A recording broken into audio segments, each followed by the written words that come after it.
સુરત ગ્રામ્ય એલસીબી અને પેરાફ્લો સ્કોડે કામરેજના હલદરુ ગામમાં આવેલા એપલ પુલ વિલા ફાર્મ હાઉસમાં ચાલતી દારૂની મહેફિલ પર દરોડો પાડ્યો હતો. પોલીસે સ્થળ પરથી 9 આરોપીને ઝડપી પાડ્યા છે, જ્યારે આયોજકો સહિત 10 આરોપીને વોન્ટેડ જાહેર કરવામાં આવ્યા છે. બાતમીના આધારે પોલીસે એપલ પુલ વિલા ફાર્મ હાઉસમાં દરોડા પાડતા દારૂની મહેફિલ માણતા 9 આરોપીઓ ઝડપાયા હતા.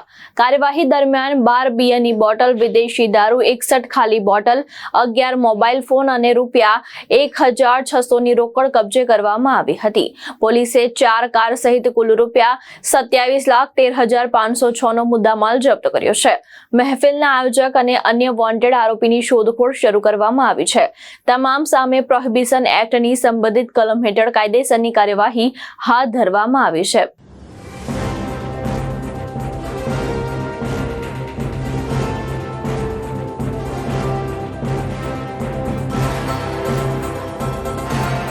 ભાવેશ ઉપાધ્યાય, દ્રષ્ટિકોણ ન્યૂઝ, સુરત.